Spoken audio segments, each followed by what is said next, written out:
Atlas houses a single 10mm dynamic driver per channel, is built like a bullet, and goes for $1,299 US. You can find all about it at Campfire Audio's website. Campfire Audio's new line of earphones meets or surpasses industry leaders in CNC machining and accessory quality, but quality of build and brand has always been at the core of Campfire Audio. Since Andromeda, high frequency, texture, and reach has mediated Campfire Audio's otherwise warm and robust house sound.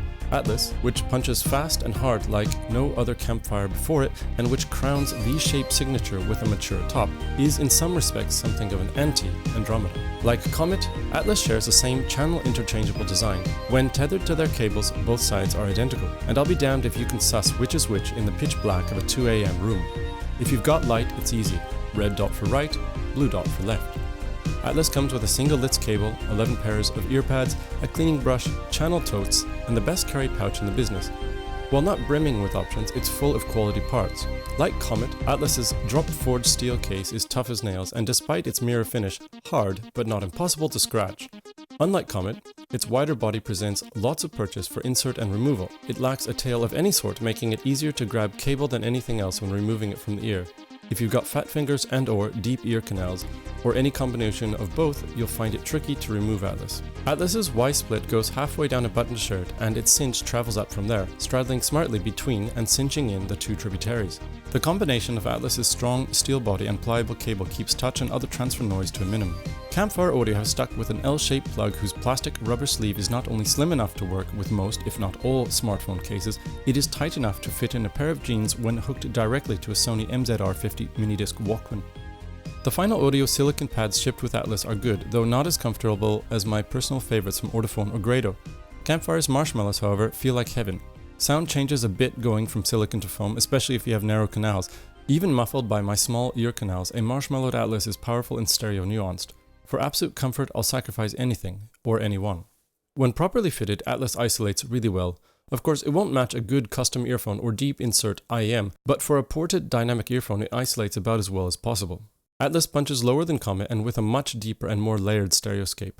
Z-axis to tail and travel are high, easily surpassing many good multi-driver earphones. At 105 decibel sensitivity and 19 ohms impedance, Atlas gets loud and fast. It picks up a lot of amp and other noise, just not to the degree of Ultrasound's EQ or Shure's SE846. For me, that is a saving grace, especially as I'm in the throes of a renewed passion for minidisc portable audio.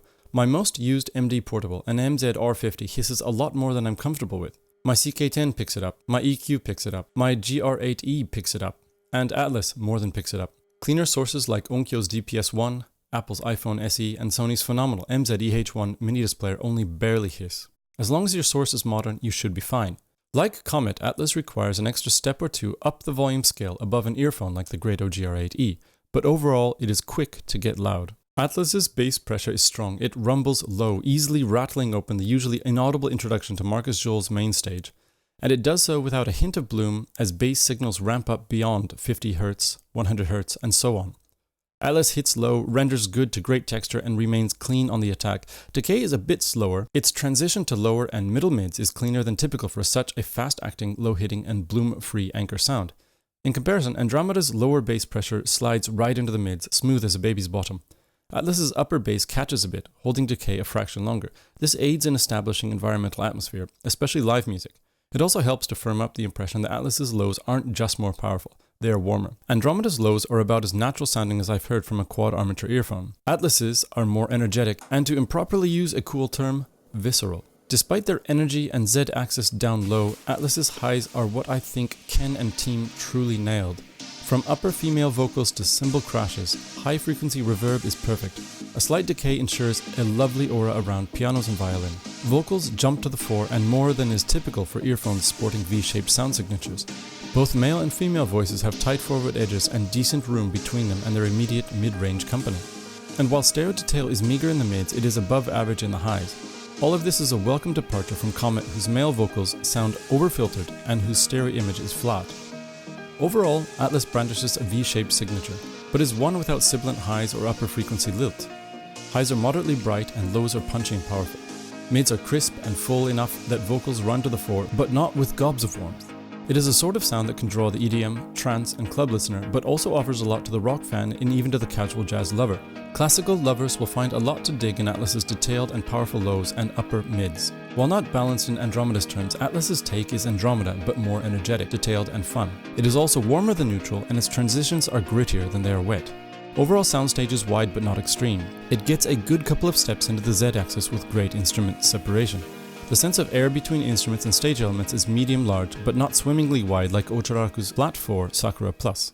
Honestly, the Ultrasone EQ's round-edged bass is to die for, but its highs are rough and often tinny. Atlas and EQ hold a lot in common to just below the vocal band, EQ giving up bass slam for wetter, low-frequency reverb, and its vocals, while crisp, sink into impending and often scratchy highs. EQ has been a favorite of mine for years, but its weaknesses are enough to sink it for a variety of bright genres. Atlas shares none of its weaknesses and hits even lower where it counts. No combination of ear tips and tube inserts brings out Atlas-like highs from the Shure SE846.